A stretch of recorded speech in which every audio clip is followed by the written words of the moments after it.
Let me tell you a story about a viewer I'll call John. 5 years ago, he bought an IUL policy thinking he was setting himself up with a sweet tax-free retirement plan.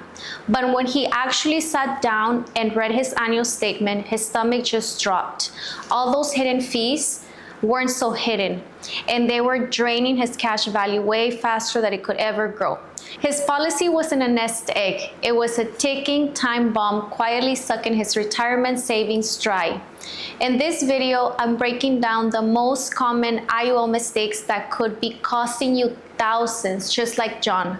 And I'll tell you exactly how to fix it. Hey, welcome. If John's story sounds a little too familiar, or if you've ever stared at your own IUL statement and felt more confused than confident, you're in the right place. Index Universal Life Insurance, or IUL, is one of the most complicated and honestly most misunderstood financial products out there. They're sold with huge promises, stock market gains without the risk, tax-free retirement income, and a death benefit for your family. And look, for a very small number of people, when these are set up and funded perfectly, they can work. But for too many others, an IUL turns into a financial nightmare. The truth is, these policies are loaded with fees and complex rules that a lot of agents either don't fully understand themselves or just conveniently forget to mention in the sales pitch.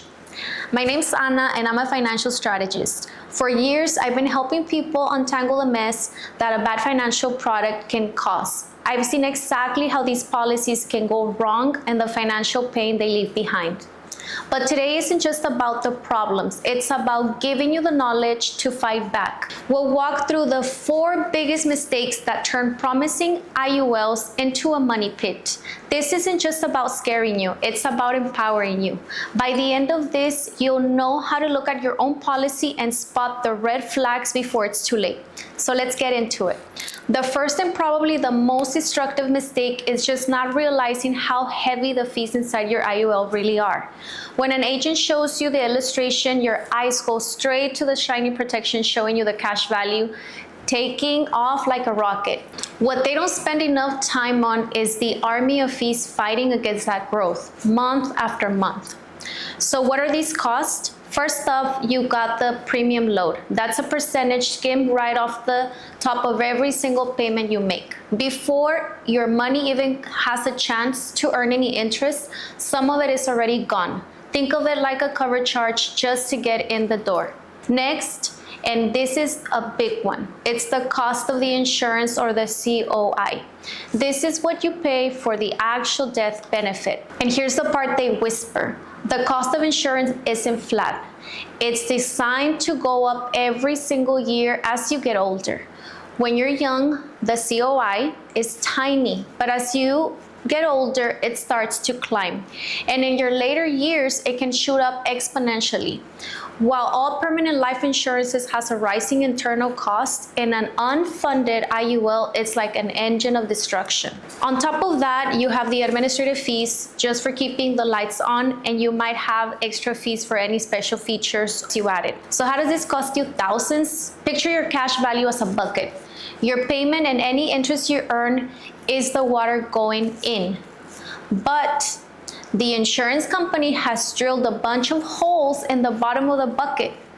The COI, the admin fees, the premium loads. In the early years, you might be pouring enough water in to keep it full.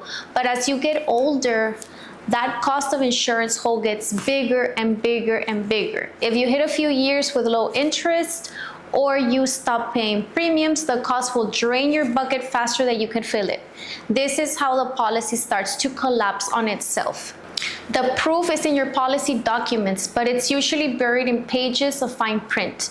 Agents love to sell the flexible premium idea, telling you that you can pay less or even skip payments. But every dollar you skip is a dollar that isn't there to fight off the constant raising cost. Eventually, the cash value can get completely wiped out, the policy lapses, and you're left with nothing after paying tens or even hundreds of thousands of dollars. So what's the fix? You have to become the expert on your own policy fees. Get your latest annual statement and ask for an in-force illustration. This is a new projection based on where your policy is today And when you can get it, ignore the optimistic projection and look straight at the guaranteed column. That column is the worst case scenario. It assumes the minimum interest and the maximum charges. That column is the worst case scenario. It assumes the minimum interest and the maximum charges. If that column shows your policy blowing up and lapsing before you do, you have a huge problem. You need to know exactly how much you're paying in total fees each year and see if your interest credits are keeping up. If the fees are winning, your policy is headed for failure. The second huge mistake is buying into the idea that the performance chart the agent showed you is what's actually going to happen. This is where IUL marketing gets really tricky. Agents will flash illustrations showing average returns of 6-7% or more, making it look like a sure thing. But those numbers are built on some seriously shaky and misleading assumptions. To get why, you have to know how an IUL actually earns interest. Your growth is tied to an index like the S&P 500, but you're actually in the market. Your returns are boxed in by three things: the cap, the rate, and the participation rate, and the floor. The floor is what they brag about the most. It's usually 0%, which means if the market tanks, you don't lose any money from the market drop. Sounds awesome, right? But remember, mistake number one, even in a 0% year, the policy's internal costs are still getting ripped out of your cash value. You can and will lose money. The cap rate is the absolute ceiling on your earnings. If the S&P 500 has a killer year and goes up to 20%, but your policy has a 9% cap, the most you can get is 9%. And here's the catch: the insurance company can change the cap rate whenever they want. When interest rates are low, you can bet they're going to lower those caps, squeezing your potential gains even more. The participation rate is how much of an index's gain you actually get to, well, participate in.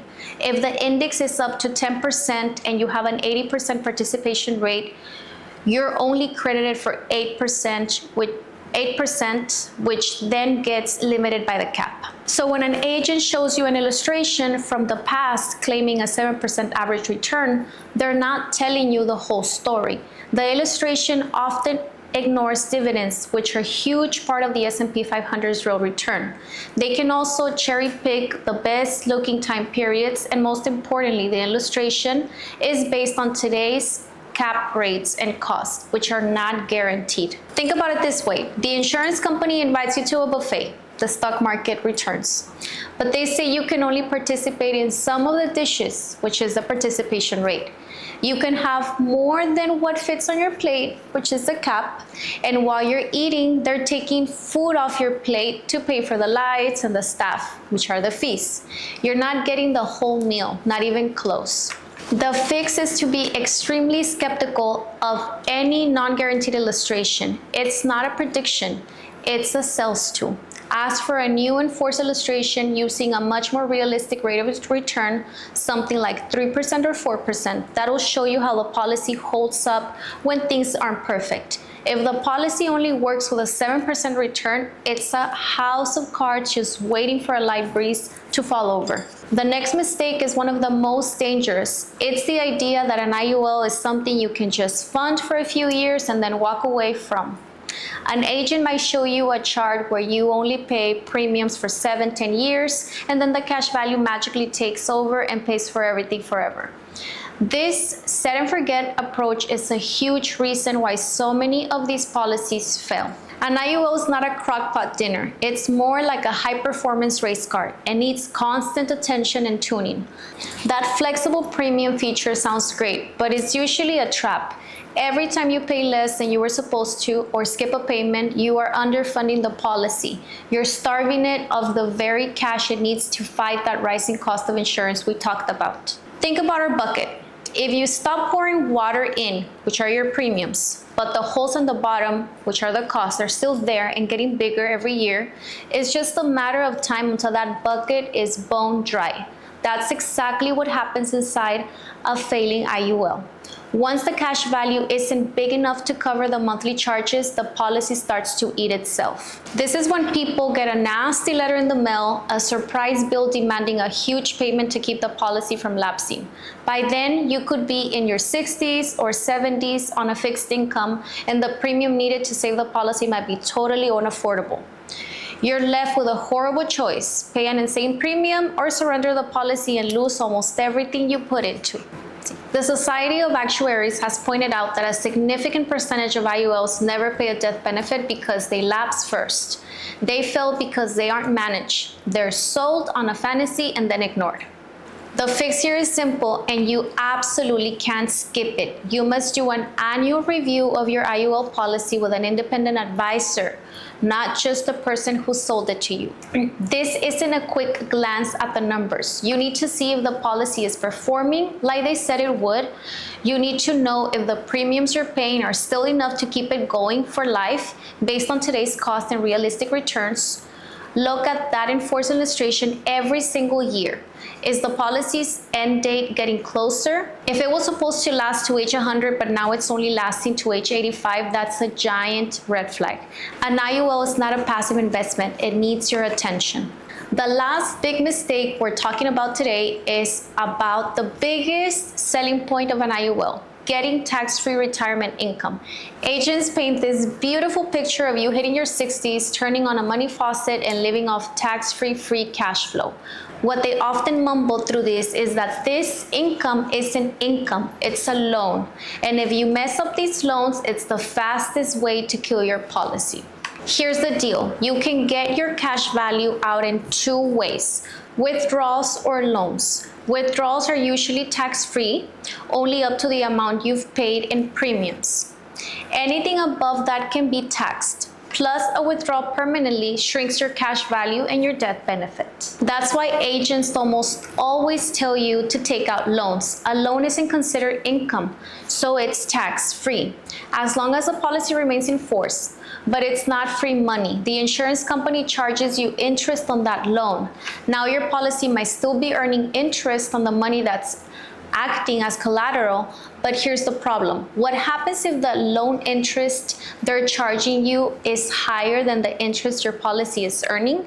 This is called a negative spread, and it can make your loan balance explode. Imagine you have $500,000 in cash value and you take out a $30,000 loan. That loan starts racking up interest immediately. If your policy hits a bad year and gets a 0% credit, but your loan is chugging along at 5% interest, your debt just got bigger while your cash value went nowhere. Now imagine that happening for a few years in a row. The loan grows and grows, eating away at your cash value. This is the tax time bomb. If your loan balance ever gets bigger than your cash value, the policy will lapse.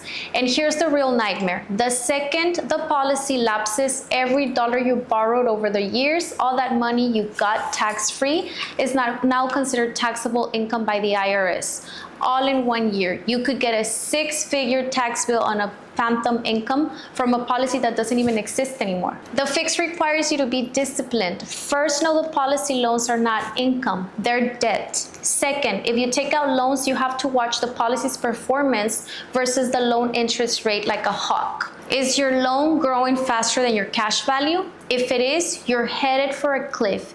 You might need to take smaller loans, stop them altogether, or even pay some of the loan interest out of pocket to keep things stable. Never take out a loan from your IUL without knowing these risks and without committing to that annual review to make sure the loan isn't about to blow up your policy. All right, let's recap the 4 big mistakes. First, underestimating the massive drag from internal costs, especially that rising cost of insurance. Second, getting mesmerized by the slick sales illustration that's more marketing than reality. Third, buying into the set it and forget it myth and not doing rigorous annual checkups. And fourth, misunderstanding how policy loans work and accidentally creating a tax bomb. The theme here is that these are complex products that are often sold as simple, hands-off solutions. It's not that IULs are automatically bad, but they are sold with a focus on the best case scenario, leaving you totally unprepared for reality. If you have an IUL, don't panic, but it is time to take control. You can't just trust the agent who sold it to you. Their job is done. You have to be the one to ask the tough questions and demand realistic numbers. Being informed is your best defense. Your retirement is too important to bet on a bunch of rosy, non-guaranteed guesses. Look, if all this feels overwhelming, I get it. It's a lot. If you have questions about your own policy or want to connect, visit us at ana-cares.com. We're here to help you get clarity. Thanks for watching. If you got some value out of this, just do us a favor and hit the like button and follow. And please, please share this with people you care about. You might just save them from a huge financial mistake, so they know about this information.